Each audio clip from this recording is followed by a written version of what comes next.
avant l'effort, on veut que ça circule bien, le sang, et qu'il soit chaud.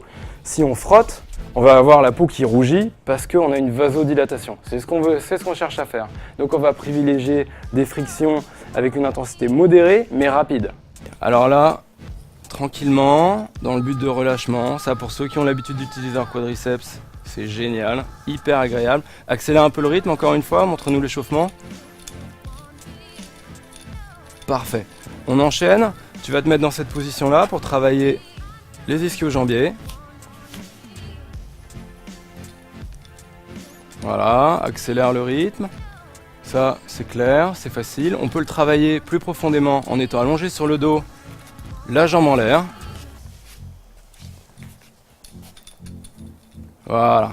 Ça a le double avantage de pouvoir travailler plus profondément et avec l'action de la pesanteur, d'aller toujours relancer la circulation du bas vers le haut. Si vous voulez travailler davantage les ischio-jambiers externes, il vous suffit de poser le pied sur le talon ici. Et du coup, naturellement, votre bâton va se retrouver sur la partie externe de la jambe.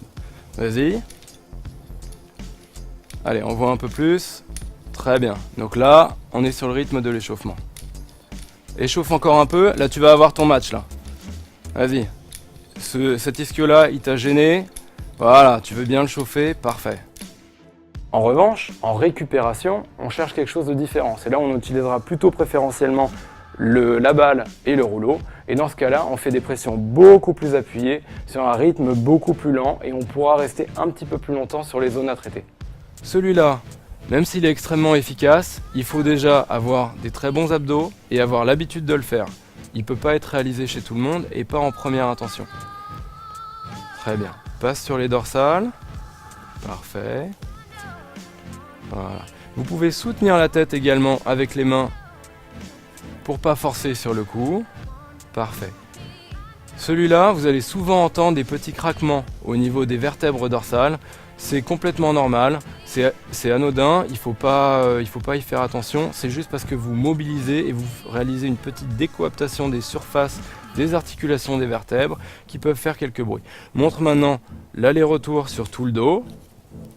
Voilà, placez-vous dans une position de confort. Voilà.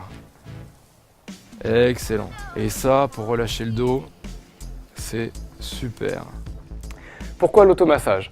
Donc c'est vrai que, comme je vous disais, il existe différents effets qu'on peut avoir. Le premier, c'est d'abaisser le tonus musculaire. Quand on parle de tension, c'est ça. C'est le fait que le tonus musculaire soit trop élevé. Un muscle souple, relâché, a un tonus bas. Quand on le contracte, il devient dur. Mais quand il se contracture, c'est la même chose. Donc ça permettra de le relâcher. Ça permet aussi à tout l'ensemble du corps de se relâcher de manière un peu plus globale.